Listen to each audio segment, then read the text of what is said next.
is up, everybody? Welcome to another episode of NERDGASM. This is the final match of round 2. We have Jay Burnz going up against Cain McMillan. We do have to do a little bit of briefing, a little bit of the house service here. So Jay was supposed to be going up against Tim Smith, but life found a way. Things happened. That match got scrapped. We did a little menage a trois between Cain, Kaleb Koho, and Eli McKeg. They did a little play-in, and then Cain is actually won that triple threat. So he is now playing Jay in the final match of round 2. But we're going to competitors. I have to go to my co-commissioner, that son of a bitch, Cody Newberry. How do you feel about Jay versus Cain? Jay versus Cain I'm really torn. Jay, I think, is the most underrated debater in these leagues because he doesn't do conventional debate. He does try to kind of almost test himself. And Cain is my tag team partner, became one of my true best friends in this league. We've been to Chicago together. We've lost matches together. We've won matches together. So there's a lot of stuff that I have. So I'm undecided. I'm okay with either one that wins. Cain, if Cain loses, he'll probably be excited because then he can go edit stuff and he doesn't have to prep any more fights. But if he wins, he's closer to a championship, which I know that he wants a championship at one point. And Jay really wants a title. So it's going to be really interesting. All right. Well, yeah. And also the third judge today, our third amigo in the Three Amigos. I run 1,000 miles again himself, Kaleb Koho. How do you feel about Jay versus Cain? It's going to be great. One question goes a different way. It's me playing Jay tonight, but Cain is a really underrated debater, and I'm really excited to see Cain play. And also, Jay came up a step back to reality and beat Dominic Rizzi, so the dude is kind of legendary in NERDGASM terms. So these two playing is going to be a lot of fun. So I'm excited to see what happens tonight. Hey, Kaleb. Aquaman or Man of Steel? Oh, never mind. Back to Brooklyn. Fuck you. Jay Burnz, you were going up against Cain McMillan in what we would call like a mulligan. But how do you feel going up against Cain? I feel like I lost to Ken Knopstock in general movie trivia, so I feel like a dumb bitch right now. No, I don't have a problem playing Cain. Yeah, a mulligan is what it is. It just means that I have to take extra steps. So if and when I win the NERDGASM Championship, it'll feel that much better. Cain, I like the guy. I heard he's super swole. I heard y'all had a good time in fucking Chicago. So I don't know what the fuck I'm doing here. If I lose, I'm calling shenanigans because all three are fucking best friends. No, I'm kidding. I'm just here to have a good time. I don't prep. Though I do want to point one thing out because I've said it a lot behind the scenes, but I haven't really said it on stream. That snapback to reality pitch beat what legitimately became Avengers Endgame. He called it Endgame. He said everything that was going to happen in that movie, and he still fucking lost. So there's that. Yeah, I'm just ready to have some fun. I've got prep coming out my eyes. Let's do this. Cain, good luck to you, buddy. All right. Well, best of luck to you, sir, and your opponent. The winner of the three-way, one Cain McMillan. Cain, have you been prepping your music-related pitch question defense going up against Jay today? You see, if I win this game, I'm calling shenanigans on all three of y'all because I don't want to win. I don't belong here. I don't like arguing with people unless their name is Kaleb Koho, and I have to go against Jay Burnz, and that makes no sense. I'm mad. Why am I here? I should have lost. All right, well, let's get right into it. Each question is going to have a minute opening, followed by a 5-minute free form, and then a 1.5-second closing. It is a first to 3. There are 3 preps and 2 speed rounds. Well, let's get right into it. First category up for grabs is Avatar, and the question that was presented to them was, what is the best season of Avatar? Jay, you're going to go first. You got 45 seconds, and time begins. You have a minute. Time begins whenever you start talking.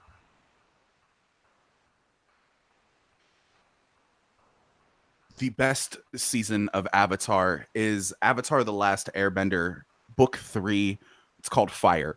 It is the culmination of everything that is Aang, Katara, Sokka, and Toph's entire journey. You see Aang become the fully actualized Avatar and do what he is supposed to do after being disgraced for 110 years, being frozen in an iceberg. He finally, during Sozin's Comet, beats Phoenix Lord Ozai and brings balance to the world. Granted, throughout different books, books 1 and 2, you see that growth, but you see this exponential leap of growth going forward. When it comes to this, that's why in book 3 he is the best Avatar. All right, cool. Oh, it is the best season. I'm sorry. Yeah, it's fine. All right, Cain, over to you. You got a minute. What is the best season of Avatar?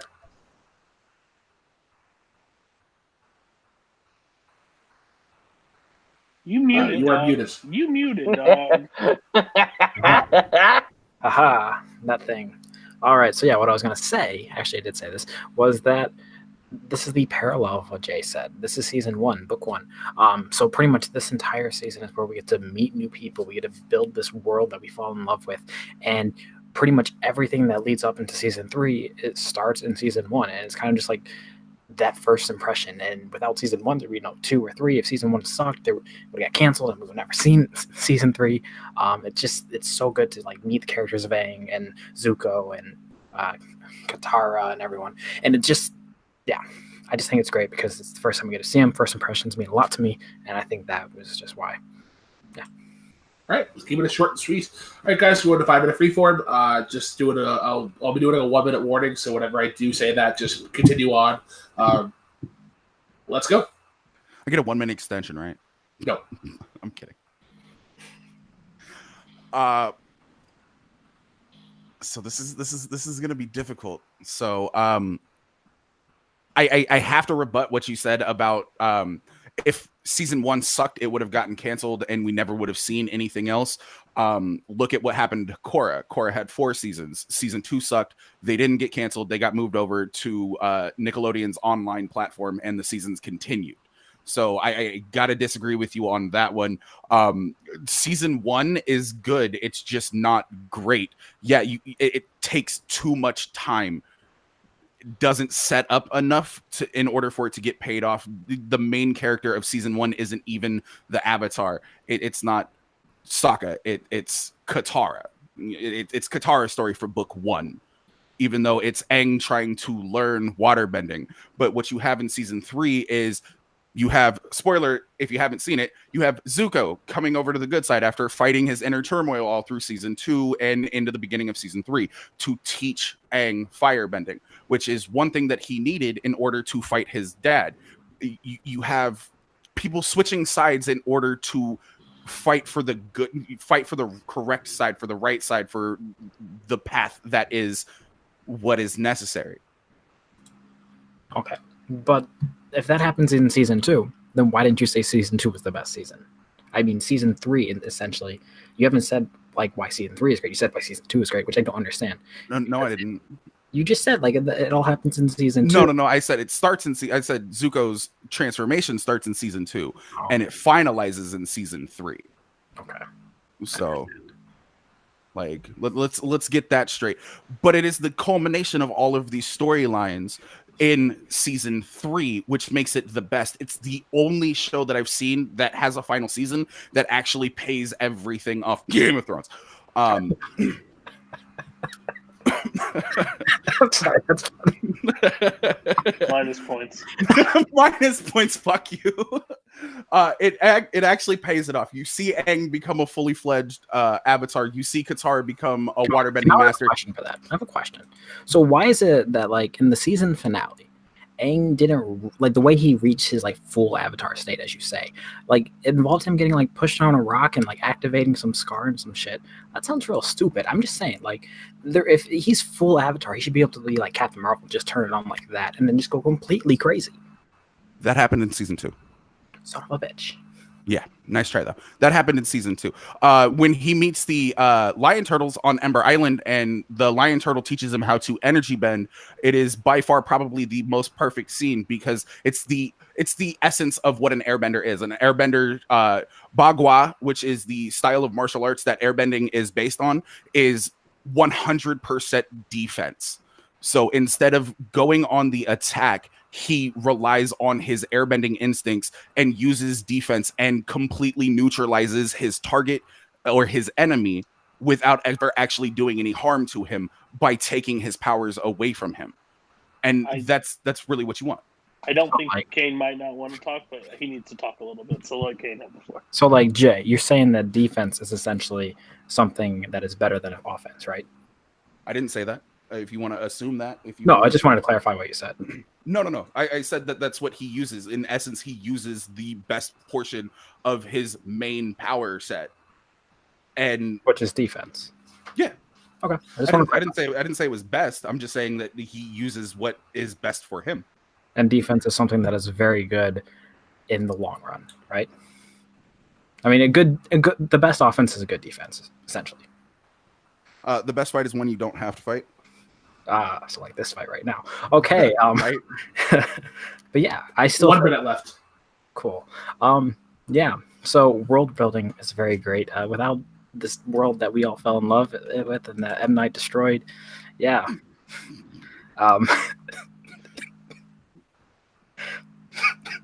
Keep fighting. Thank you. Yeah, so like world building, character building. The characters that Jay loves very much and I know a lot about that I'm not pulling out my ass. Yeah, Jay. Yeah, buddy. 3 sucks. Season 3 is better than season 1, dog. Hey, season 3 sucked so bad they had to do a spin-off show. They were like, "Oh, this is so bad. We got to change the name and everything." So, them's is fighting words, dog. Them's is fighting words. So bad. What happened to season 4? If Korra got 4 seasons, why didn't season 3? I don't know. Because he only needed to learn 3 elements, you dickbag. I thought there was air, earth, water, and fire. That's 4. He already knows air at the beginning. All right. On to the closing arguments. Cain, you are going to go first. You have up to 45 seconds to close your arguments and present them to the judges accordingly. All right, starts when I speak, right? Yes. So while season 1 is something great and shows us like the characters for the first time in the world, the first time, season 3 ends mediocre. What show ends in 3 seasons? If he learned everything, maybe I want to see a whole season where he knows everything. And I'm like, yep, he's done it. So I just don't understand that. It makes no sense. This show makes no sense. Avatar is confusing. Korra is better. So much confusion. M. Night is a terrible director. All right.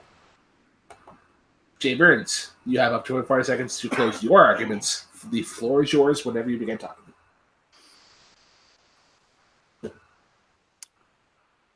I heard a lot from my opponent about world building and a little bit about storyline, but not anything about what makes season 1 truly good. I've told you what happens. It's the culmination of everybody's storylines, and it's a perfect ending for this version of Avatar before we even get into Korra, which happens 100 years later. This is the perfect, it's the most succinct chapter in the entire series. It is, yeah, it's a perfect ending to the first run of the show. Fair and simple, plain and simple.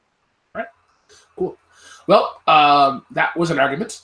I'm going to get my vote right out of the way, and then I will pass it on to the rest of the judges. I think this really comes down to just the knowledge of the source material, and I think Jay displayed that very strongly, taking down any of Cain's jabs, despite the wild haymaker that he threw in the last minute there, freeform. So I'm going to give Jay my point pretty confidently, but I am not the only judge here. I will go to Cody next. Cody, who gets your point and why?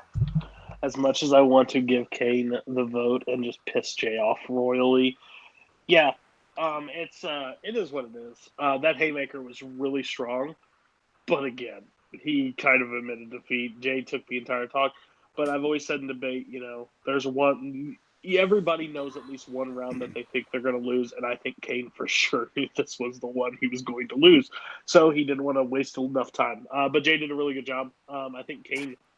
If Cain would have swung with that fire earlier and just made complete BS but made it sell, we'd be talking a different story right now, because it was kind of like a savage moment that he dropped at the end. Even if it's not true at all, it made us all believe, because I'm not that familiar with it. I heard something about land turtles, so yeah, Jay, that's a point. Lion turtles, good sir. But on to kill. Koho, your vote did not count, but how did you swing? Cain gets my point. Not even gonna lie to you. Jay was kind of winning that, and at the very end when Kane threw out that haymaker, Jay never truly defended that. He just kind of laughed it off like it was nothing. And I don't think laughing off anything is a defense. I think it's a sign of weakness. And I think Kane ate on that in his closer all the way to the end. So I think Kane won it for me in the clutch. So I would have gave Kane the point. All right. Well, unfortunately, you are not. Your vote does not count. It is 1-0 in favor of Mr. Burnz at the moment. We will now go on to question number 2, which is from the category of Disney animated. And your question is as follows: who is the best Disney sidekick? Kane, you will be going first in this one. You have up to a minute for your opening argument. Tell us who you think the best sidekick is. All right, so when you look at the long plethora of Disney sidekicks, you want someone who essentially will help the hero's journey, whether it's like physically or mentally or just being a good friend. Essentially, someone who will always have your back, and something that essentially is just someone who elevates the hero's performance, but also can be a standout, especially if we're talking the best Disney sidekick. And for me, I picked the one who you ain't ever had a friend like, and that's Genie. Genie is such a fantastic sidekick. He's arguably the most powerful sidekick out of all of Disney's sidekicks. And he's hilarious. Robin Williams is fantastic as the Genie. And there are so many great things about the Genie as a character that I'll get more into when we get 5 minutes to talk. All right, cool. On to Mr. Burnz. Who do you feel is the best Disney sidekick?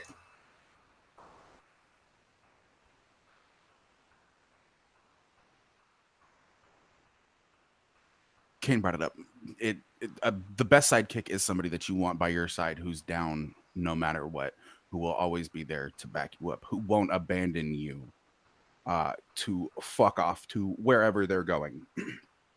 And unfortunately, it's not the Genie. The Genie is not the best sidekick because he wants to fuck off. You can see it at the end of Aladdin. The best sidekick is Olaf from Frozen. He is ride or die, legitimately ride or die. This man, this snowman, if you would, literally is trying to sidekick himself. He's trying to help everything go forward while melting, and that's what you should look for in a sidekick. Somebody who is willing to put their life on the line, not only to help you out, but make your life better. All right. Excellent opening argument, gentlemen. We are now on to the 5-minute freeform. Let's get it on. All right, so I'm going to start off here with a couple of rebuttals. So the first thing is Olaf is a sidekick technically to Elsa because Elsa therefore created Olaf. And if you look on Disney's website, Olaf is considered as Elsa's companion and not Anna's companion. And Olaf spends no time with Elsa throughout the entire film except for the time where she gives them a little flurry. So how can he be a sidekick to a character that he's never with? If you want to talk about the scene where he was, you're going for specifics here according to a Disney website. I'm going off of the movie. It doesn't matter. What I see in the movie creates a better sidekick than anything, even if he's a companion. That doesn't matter at the exact same point in time because he's there. Is he not there though? Does he not help? Does he not do his? Does he not help? Is he there? Is he there? How does he help Elsa? Is he there? How does he help Elsa? He doesn't. It doesn't matter. He helps a main character. You don't have to help the person who created you. That's just it. That's not what specifies to make an official Disney princess has to have a companion. Olaf is considered Elsa's companion, therefore making it where Anna cannot be an official Disney princess. Therefore, it doesn't matter. It does matter when that doesn't matter. You're arguing semantics at this point. And I'm arguing the fact that it doesn't help. You're arguing semantics at this point, and that's just it. No, what you're doing is you're nitpicking because he is there and he does help. I'm gonna jump in. Jay, you are filibustering a little bit. You gotta let Kane talk a little bit. Okay, and another thing is, if you want to talk about what does he do to help, when Anna is there literally dying, he's like, I'm just going to chill here. I don't want to be there by you. But when Aladdin is drowning, Genie literally saves Aladdin's life. Genie literally saves Aladdin's life, but doesn't charge him a wish. So does that not make the rules of his wishes a little wonky? Like, he doesn't charge him a wish at the beginning, gives him a free wish to save his life to get out of the Cave of Wonders, then saves his life. And then fucks off at the end of the movie, right? You don't know what he did. We saw the end of the movie. He fucks off at the end of the movie. He packs his bags and he's out. After the 2 sequels. It doesn't matter. Both of those sequels are direct to DVD. How does it not matter? Both of those sequels are direct to DVD, and I would argue that he's more of a main character than he is a sidekick or a companion. Aladdin's sidekick. How is he? He's a main character because without him, Aladdin wouldn't be Prince Ali Ababwa. And then the whole movie is irrelevant. He makes the movie relevant. I mean, you're not wrong. The movie is irrelevant. The movie's fantastic. It's the best Disney animated movie of all time. Ooh, I gotta go with Lion King on that one. Ooh, you're trying to get Cody's votes. Yes and no. I actually think that Lion King is better than Aladdin, though. I also think that Aladdin 3 is better than Aladdin 1, so suck it. Oh, so now you want to acknowledge the films where Genie comes back. Cool, thank you. Hey, I didn't say that they weren't. I said they were irrelevant. That doesn't mean that one direct to video movie can't be better than the theatrically released version of it. Back. I'm just saying. Can we get back Starship? Yes. Yeah. Can we get back on topic, please? Yeah. No. What's the time? We're 3 minutes in. Okay. So I just want to know, like, tell me one thing that Olaf does throughout the film that is useful. Comic relief. That's not a useful thing. How is that useful? If I want comic relief, I'll go to Timon and Pumbaa, who are actually relevant to the story. They're not relevant to the story until Lion King 1.5. No, they are very relevant. Have you ever seen Timon dance in a hula scoot skirt? Hula scoot? Yeah, I can't talk. Hula scoot? I'm bad with words, but he's relevant to the distracted Scar. Your characters are relevant. He's dumb. He does nothing for the story, and he just does nothing. He's at the exact same point in time, the genie's nothing but outdated fucking impressions. By the king of the impressions, if you want to talk about impressions. And it also was made in the 90s, where impressions were fine back then. It was Robin Williams in his peak of his career. If you want to talk about 2019, I mean, I could almost argue the fact that Olaf is just annoying. He's Josh Gad. If I want to see Josh Gad do Josh Gad things, I'll go watch the 1 minute left in the Beast. Go watch The Rocker. Okay, so another better movie apparently with Olaf is a better companion because he's there. He's not there because he's compelled to be there. He's not there because he's held and confined by wishes or a master-slave relationship, which is ultimately what the Genie-Aladdin relationship is, even though it does grow into something beyond that. Let's not play. He is held by the confines of his oath there. Olaf, not necessarily. Olaf could fuck off if he wanted. He might die. He might not. Genie would still be there, but the only reason Genie's even there is because somebody rubbed the lamp. He's only there until those 3 wishes are used, and then he fucks off back to the lamp. But at the end of Aladdin, he fucks off at the end of the movie, and that doesn't make a good sidekick. Just because he helps him out and then he fucks off doesn't make him a good sidekick. I'm just saying. What's the time, Brooklyn? 4. Okay. 3. All right. Wow, that's the first a Nerdgasm rundown, I guess, of just rounding up the 10 seconds. But on to the closing arguments we go. Mr. Burnz, you are first, up to 45 seconds to reconfirm why Olaf is the best business sidekick.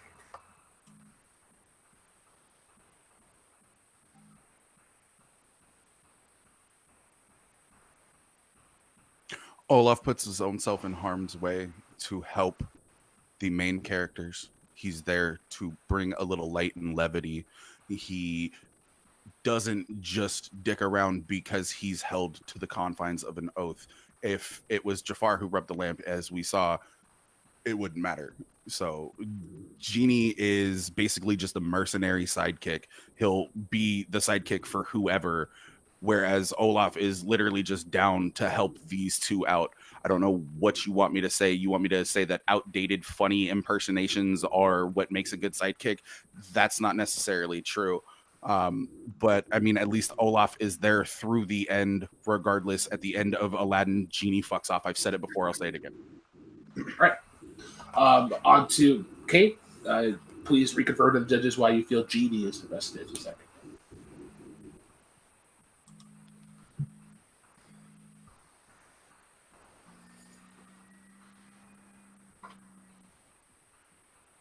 Genie is clearly the best sidekick based on the fact, not even just because of the wishes, the fact that he says his life, but also the fact when Aladdin was trying to get together with Jasmine, Genie was right there by his side the entire film. It shows that he didn't have to help Aladdin with Jasmine at all, but he wanted to do it because he felt like he'd become friends with him. He legitimately cared about Aladdin when Aladdin was drowning, that he was like, you gotta help me kind of thing. At that point, he was set free, so you can say all you want about the lamp. He was literally set free, coming back in the sequels, so that makes no sense. Olaf literally does nothing throughout the entire film. If I want a funny sidekick, I can get plenty other ones. If I want a relevant sidekick, I can get a sidekick that doesn't even talk, like Pascal, who literally kills the villain.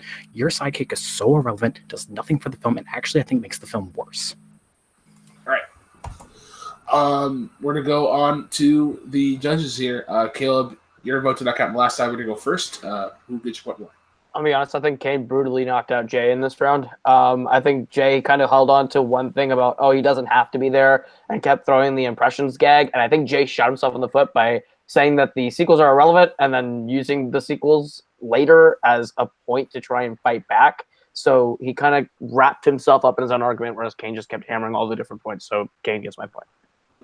I think this one is a little bit closer than a knockout. I understood what Jay was trying to go for. I was looking for a little more substance though from it. There were some points that I was missing. There were some holes in the argument that I saw that I needed to hear more. But Cain gets the point for me just because how he was able to really get some good offense in against Jay. But Cody, your vote did not count. How would you have swayed? Taking all Lion King things out of the equation. That was really rude. You guys should never bring up the best movie of all time. But the thing was, last argument was Cain's to lose. This was Jay's to lose. Jay brought it on at the end. If he would have brought the same fire near the end that he did throughout it, it could have been. But he kind of just kept hurting his argument, which I don't. He literally kind of said almost during it, I don't care about this one because, he won his first one. Now it's even. So, yeah, Cain did a really good job of tackling. All right, tied up one apiece as we go into question number 3.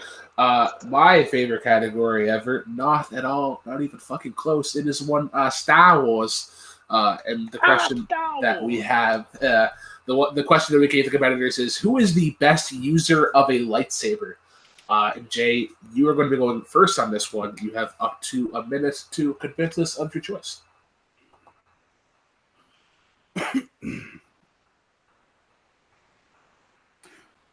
I'm sorry, what was the question again? The best user of a lightsaber.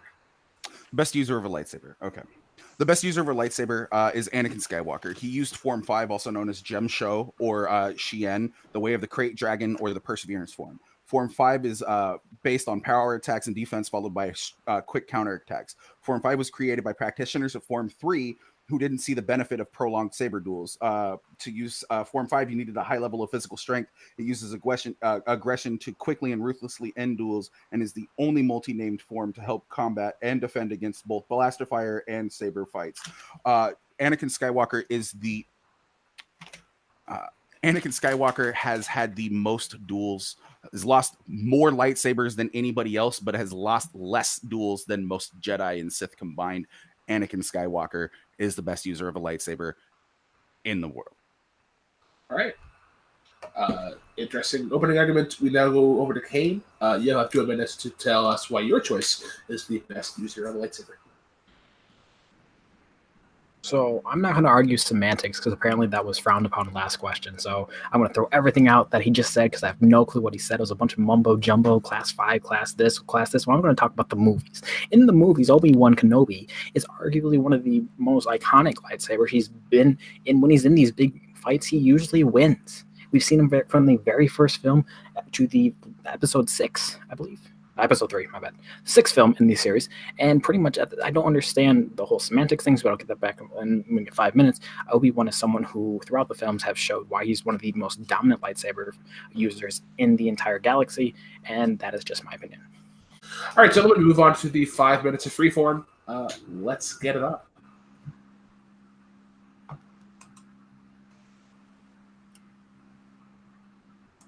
You talk first, I talk first. I'm waiting for General Hugs. Okay. I'm glad we got the reference. Cool. All right, now we can actually get in the debate. So yeah, in my personal opinion, Obi-Wan is just the best. He literally defeated Anakin on Mustafar. So to say that he's a better user, he also defeated Darth Maul in episode 1, and he's just one of 2 Jedis to ever like survive the events of Episode 3, which kind of makes him really good at his lightsaber. He also taught Not Anakin really. Skywalker, so I just don't understand on how Anakin is better when he also took an L. In the Clone Wars, Obi-Wan Kenobi says Anakin's a better lightsaber duelist than he is. The Clone Wars movie, not the TV show. I also say that Kaleb Koho is a better if, Fandom player than I. Sometimes if we really want to go there with it, it doesn't matter. Who do you see fight more? You see more. It doesn't make. I see Hunter Ray Chambliss every week on Full Metal Classic. Does not mean he is a better player because he fights more. He's getting better. He's getting better. Guess what? Don't do that to Hunter there right is now. always people better out there, and just because you play more. Also, Darth Vader. Also, Anakin Skywalker beat Obi-Wan Kenobi. I'm just saying. Yes, and you know what? When he defeated him and killed Obi-Wan, that was more of a way to teach Luke, because he could teach Luke more in death than he could in life. Not necessarily true. I see where you're going with that. That doesn't necessarily mean that that's correct. But at the exact same point in time, half of my opening still stands. Half of it can be just thrown in the fucking garbage.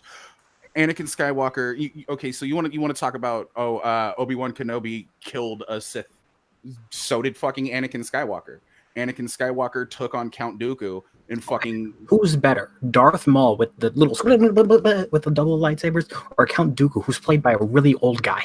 Go ahead and strike this from the match if you need to, but in everything else, Darth Tyrannus is a better fighter than Darth Maul. It's been proven multiple times.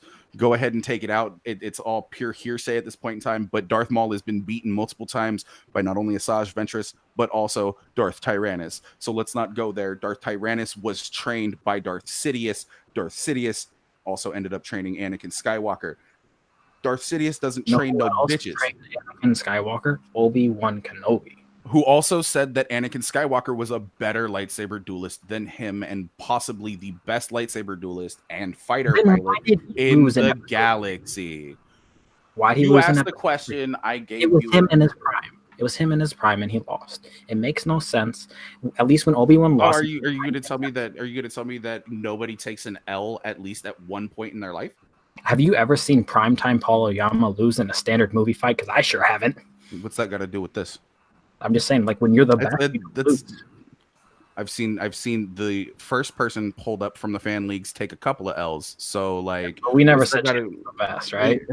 But what's that got to do with anything? That's just it. People take L's, but he still comes back. He still fucking kills him. But he would have died if it wasn't for the Emperor fixing him and turning him into Vader. If he would have straight up died on Mustafar, it wasn't like a little L. It was straight up like, you are about to die. It was an L, I'll give you that, but he still comes back and he still gets his fucking revenge. So at the end of the day, when he got his revenge, Obi-Wan just straight up let him die. He didn't fight back. He was like, I'm going to take this loss. I've lived my life, and Luke will learn more from me dying right now than he would later.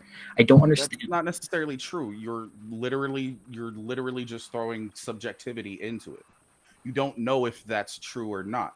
But you haven't told me on how Obi-Wan is not better. You have not told me how Obi-Wan is worse than I don't need to. I have a quote from Obi-Wan. I have a quote from Obi-Wan Kenobi himself stating that Anakin is the better lightsaber duelist. I want to say right now that Hunter Ray Chambliss is a better Fandom player than me. Just because I said the quote does not make it accurate.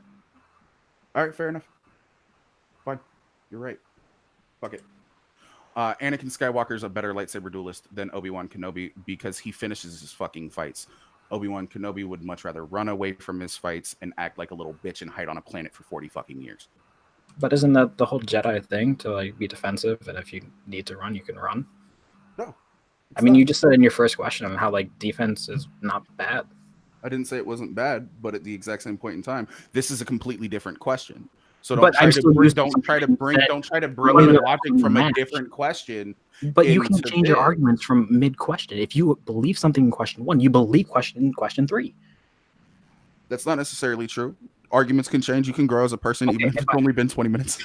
Yeah, if I say my favorite color is green in the first question and now it's purple, it's kind of weird. I'd agree with you. Purple's the best color. Purple's actually pretty solid. I'm not going to lie. That's why Mace Windu, his lightsaber's pretty cool.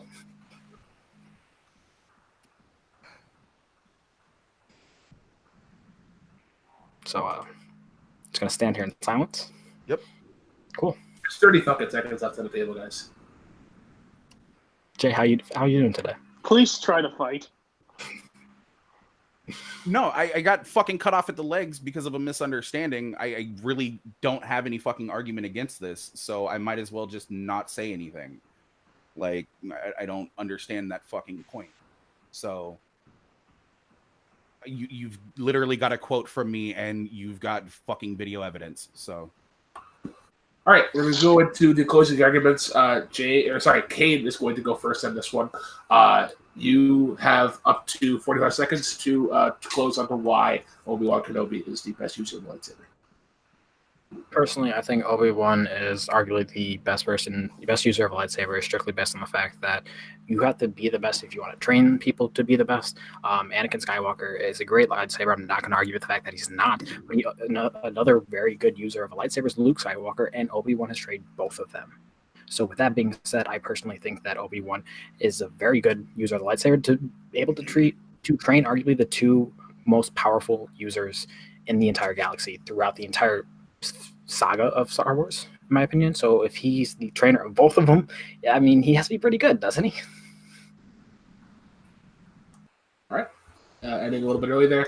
And now move on to Jay. You have up to 29 seconds to reconfirm why Anakin Skywalker is the best user of a lightsaber. Floor is yours when you start talking.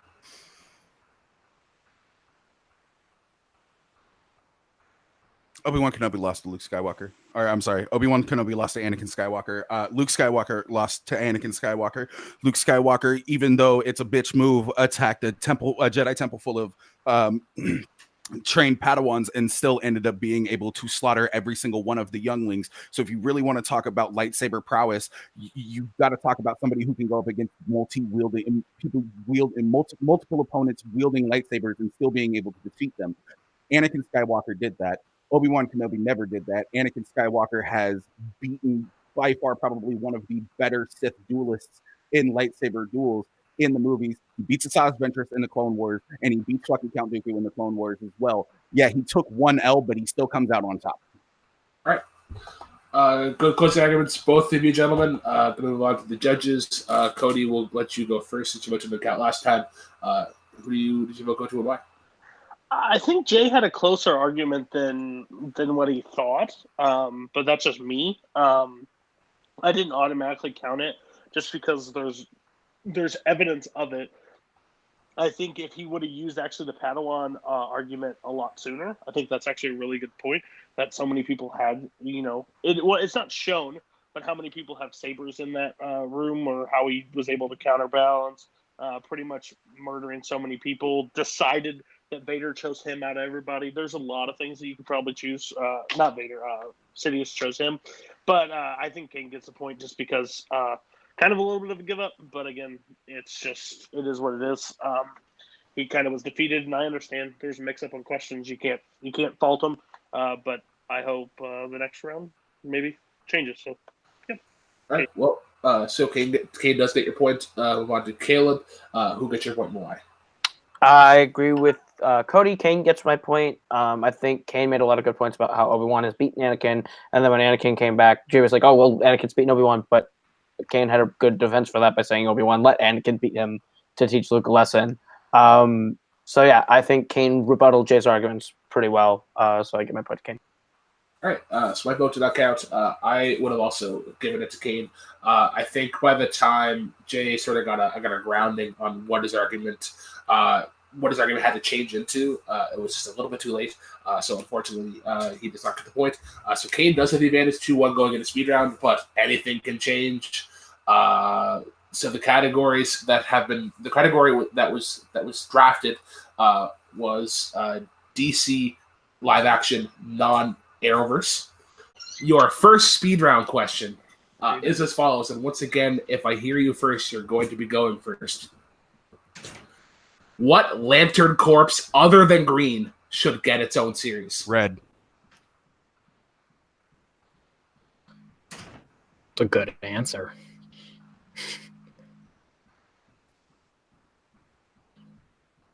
We'll go blue. All right. Red versus blue.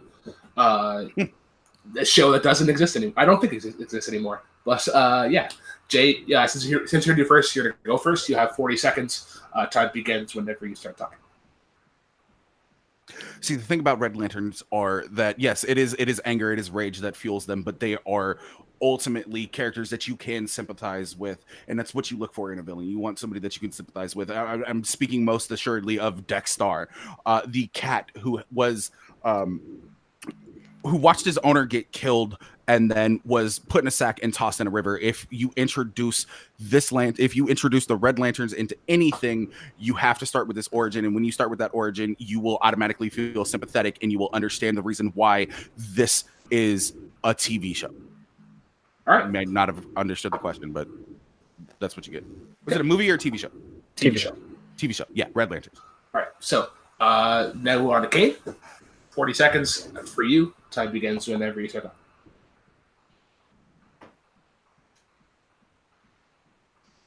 I think having the capability of having a TV show just around like a Blue Lantern could be very cool, because we can honestly see some Justice League characters show up, and I think that's a very strong, like, cool possibility. That'd be really cool to see in a TV show, because it's kind of like a Justice League show, but with like Green Lantern powers, and it could be something really cool and unique. I frankly don't care about seeing a TV show about the Red Lanterns and a cat. If I want to do that, maybe I'll watch Aristocats TV show that might happen on Disney Plus. I'm not interested. I don't know how you can make an entire TV show revolve around a cat. It makes no sense. I literally could have the entire Justice League.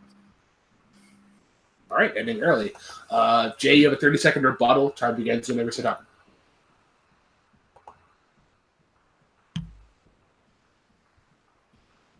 If I wanted an entire TV show focused around the Justice League and a Green Lantern or a Lantern Corps in general, I would just watch the Justice League. Plain and simple, 100%. I want something that hasn't been done yet, and we have all these superhero TV shows, but we don't really have a show that follows a dead-on villain, and I would much rather see a villain storyline at this point in time than a superhero show that's been done time and time and time again. And I think that I think you will have something original if you do a Red Lantern TV show. All right. Cain, 30-second rebuttal. Floor is yours. I don't doubt that your show would be original. It'd be really cool, because you, for some reason, have a cat as your lead character, and that's really confusing. I don't understand it. At least with mine, we can see a live-action incarnation of the Justice League that is good, because the movie we got kind of trash, and we have not gotten a full-on like Batman, Superman, Wonder Woman characters in a TV show live action that we could actually enjoy, and we can get a little bit more fun to room with, because we have longer episodes rather than a 2-hour movie. All right. On to the judges now. This is really interesting. I am going to go with Jay, because I was really he sold me more on his opening. I got a gist of like what sort of characters to bring in, and then Jay had a really good jab to start off as a rebuttal round. It's like, if I want to do this, if I want to watch Justice League, I'll go watch Justice League. But yeah, Jay gets my point. I'll go to Kaleb next. Yeah, I agree. I'm going to give my point to Jay. I think Jay had a better idea of what his show was, and he hit Cain pretty hard by saying, if I wanted a Justice League show with a lantern, I'd just go watch Justice League. And Cain didn't really sell me on the idea of the Blue Lanterns, more on the idea of Justice League guest stars. So I would go with Jay. All right. So Jay does tie things up. Cody, how would your vote have swayed? I didn't know there were Blue Lanterns. So that's interesting. Blue, green, yellow, red. Blue, green, yellow. There's indigo. This is why DC sucks. There's too many. But that's cool. Jay did a better job. I think Cain did a really good job, like how he convinces me that I'm okay at Fandom. Like he's good at like persuading me, but he just didn't do it enough this time. So like I feel like I'm still going to get knocked out. So sorry, I have to go with Jay. Where do you think I got the nickname the Black Lantern? Do I have a Black Lantern just sitting in my living room? I got a Red Lantern tattooed on my neck. Why? Because I'm an angry person. Why do we only hear about the green? Moving on. All right, gentlemen, your second speedrun question. This is the tiebreaker. The winner of this question will move on to the semifinals to take on Robert Parker. Once you hear your answer, if you hear first, you're going to go first. Please listen carefully. What is the best one-off DreamWorks film?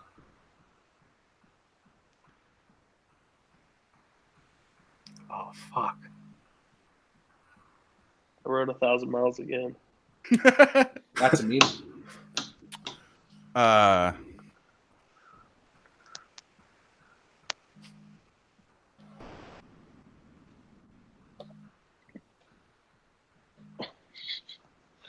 One is deciding which one. The other is like, what the hell is a one-off to DreamWorks animated style? I'm gonna go with the Tales of El Dorado. Tales of El Dorado. Road to El Dorado, but I know what I mean. Shut up! I'm tired. Fuck! Oh, bro. That was literally going to be a part of my argument. No, I'm kidding. It's 11 o'clock at night. Quit complaining. I'm bad at work. You're up till 4 a.m. half the night. Not when I had to go to work today. Mega Mind. Ooh. All right, Road to El Dorado versus Megamind. Cain, since you answered first, you're going to be going first. You have 40 seconds. Time begins whenever you start talking. So the something special about the Road to El Dorado was before the whole Shrek thing, before we got into these whole franchise, and we made this like little animated movie that was kind of charming and it was great. We follow these two characters, Miguel and Tulio, and we just get to follow them on their adventure, and it's just this fun adventure movie that happened to be animated. I think it'd be something that'd be very good at live action, but that's not the question. We're talking about what's the best of one film. This film has a beginning, a middle, and an end. I don't need to say any more from this story, and I think that's what makes this movie special. It's something unique, especially from DreamWorks. It doesn't involve stupidity content. It doesn't follow on animals. It follows these two guys on an adventure, and I think that's fun and brings you back to stuff like Indiana Jones and all that kind of movies. I like adventure movies, and this is a perfect example. Jay Burnz, your turn. 40 seconds. Your opening arguments time begins whenever you start talking.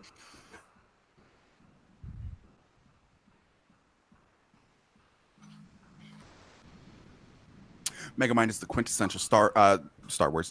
Megamind is the quintessential Superman movie flipped on its head. From everything, you have an individual who starts out as the villain, realizes that there's a gaping need in the city for somebody to do some good, and you have the villain of the main villain step up and become that person and realize that being better is the thing that is necessary for monstrosity to grow and expand. It's funny, it's heartwarming, it's charming, and you have a great villain in Jonah Hill who thinks that he's this chosen person, and then when he figures out he's not, he becomes this complete asshole, and you have to figure that out. Cain McMillan, you have 30 seconds for a rebuttal. Time begins whenever you start talking.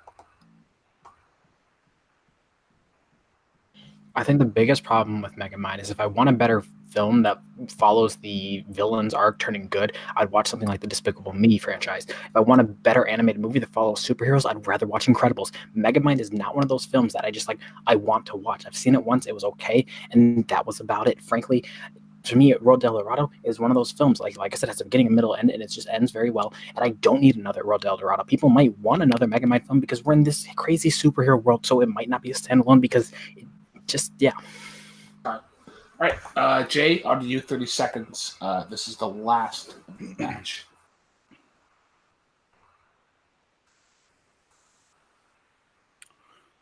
The Road to El Dorado, while being a great story about Miguel and Tulio, also kind of tries to whitewash what happens to people in that what happened to people in that country during the Inquisition, or not the Inquisition, but the invasion of those people. What you have in Megamind is you have this succinct story with a beginning, a middle, and an end, even with a little twist thrown in, but it still works, and it's a better film than the Road to El Dorado.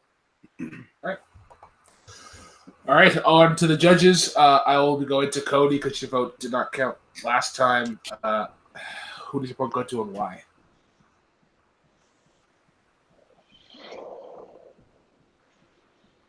Man.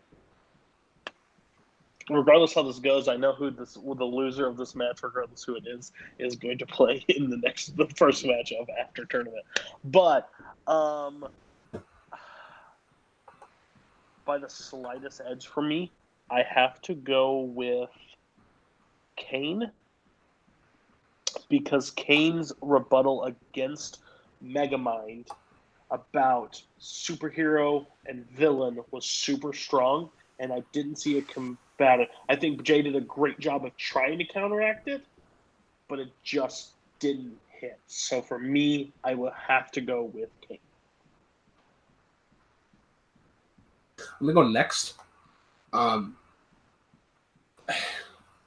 It's incredibly tough, and you can argue for either side. I'm actually gonna go with Jay. I found with Jay, there was a more rounded argument. His opening was good. Kane's wasn't that great. I just heard beginning, middle, end, and there wasn't a whole lot of substance into it. Where Jay sort of gave me why it was good. I think Cain had a good closing, but that opening for me is just it's not good enough to get a point. So it goes on to Kaleb. It is on to you. Who gets your point and why? Jay did a really good job of setting up why Megamind is a cool idea and a good movie conceptually. And Cain ripped that to shreds with his rebuttal when he said that we've seen it done better in Despicable Me and Incredibles and that it's forgettable in its own genre, whereas Road El Dorado is a nice adventure movie, and that's all he really needed to sell me on. And Jay couldn't counteract that really at all with fighting the adventure movie trope, whereas I think Cain took down Megamind really well. So with that, I'm giving my point to Cain. Well, that means that your winner, advancing on to the semifinal to play Robert Parker, is one Hurricane Cain McMillan. Coming down to the last question. Oh my goodness. Let's get into some post-match interviews, starting with our winner, Cain McMillan. Oh, sorry. I will cover those since you made host, so let me do something on the jump because I have something to announce. Just no offense. It's okay. Cain, how are you feeling after your match? Disappointed. What? Disappointed. Why? Because I didn't want to win. Okay, can you see me looks happy? How do you feel about facing Robert Parker? Scared. Why?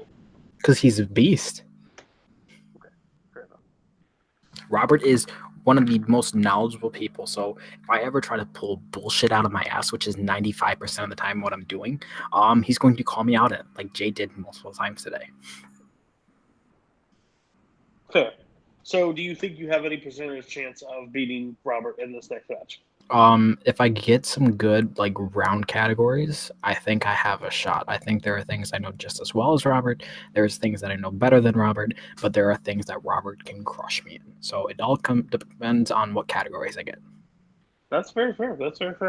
And Jay Burnz. We'll go to Jay Burnz. Unfortunate loser for tonight. You're probably not happy. I think the Star Wars question was the biggest thing. But I will have something after this interview to tell you. I think it will be a very fun idea. But what are you feeling after the match? So go ahead and cut all this out if necessary. I'm about to say some shit. This is bullshit. This is legitimately a match that shouldn't have happened. It doesn't matter whether somebody gave up or not, kind of like I gave up in round fucking 2. Tim gave up. He fucking lost. I shouldn't have had to play Cain. I shouldn't have had to play anybody who was a winner of a play-in match. I should have just been granted my fucking pass into that round. That being said, Cain put up a hell of a fucking match. Cain, you really did, but you came through. Yeah, I got a little stymied when it came to that Star Wars question. It hurts. It sucks. I'm fucking irritated by it, but that's not on the judges. It's not on the panel. That's on myself. I kind of figured that I might have hit you with a little bit of a harder counter when it came to our final speed round question than I was given a little bit of credit for. But I can't wait to see how you do against Robert. I really just kind of wanted to fuck with Robert and get under his skin, because I feel like if I can do it to Dom, I can do it to Robert. And if I can do it to fucking Dom and Robert, I can do it to anybody else in the league. But you know, that Genie fucking question it's a bitch to argue against Genie in any fucking fashion. Legitimately, that's a fucking uphill battle. And for half of my argument to be tossed out in question number 3, and trying to find a steady ground and not being able to do it until closing arguments is a little bit difficult. So I mean, I'm not gonna lie, I'm a little pissed off, but I mean, at least I came back, made it a fucking tie game, and we went into the final speed round question. Good luck to you, bro. I hope that you fuck Robert up. Sorry, Cody. No, you're good. So we will not cut that out because I'm okay with being transparent and being honest. That was basically my call. I feel like if I, as a debater, if I was gifted one to the other finals, I wouldn't want that. But that's fair. But I do have your next match. It is actually going to be a lot sooner. It will be the next match after the tournament. So basically, the loser of the finals will play the winner of this match for a number one contender shot at the title. It will be Jay Burnz versus Kaleb Koho in a match, NERDGASM style. The winner of that will play the loser of the finals for the number one contender, and you will get a shot closer to the title than you think. So pretty much it's Cain. It will be between Cain, Robert, and Jay and Koho. So those are the people.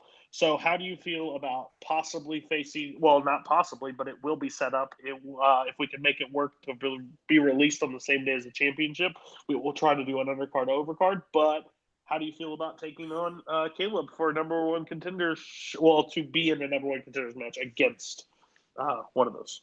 So I'm gonna be like 100% real with you guys. I'm dealing with some shit. I got a diagnosis the other day, and it's been fucking with me. So I'm a little scatterbrained at this point in time. I'm trying to focus on like 9 things at once, and it's not working for me. Which is why I've been trying to cut down on everything it is that I'm doing. But I will do my best to try to focus, to try I don't even know where my fucking brain's at right now. Yeah, I can't wait to play Kaleb. Fuck this. Yeah, don't have to if you don't want to. It's still the option, but I wanted to offer you that option. Kaleb, you're on call. If Jay is unable to make the match or can't make it, it's not a big deal. We will get Jay another match when he is feeling better, 100%. But Kaleb, how do you feel? Because you will be in the running for a number one contender regardless, or it will just be a different opponent if it's not Jay. I'm honored to be in the position to even be considered for the title at the moment. And I am excited to face whoever you put in front of me. If it's Jay, Jay's great. So I would love to get the chance to actually play Jay in debate, or whoever else it ends up being. Honestly, if it's not Jay, I'd like to whoop on Eli again, because people did get to see that last time, and I want to while on him again in front of people. But I'll play whoever because I want to go for that title. Fair enough. And back to my co-commissioner. Figured since he had to do all the heavy lifting of doing the main judges, I figured I could just do a post-match interview for him. But how do you feel about how the overall match went, and are you excited for what we have set up coming forward?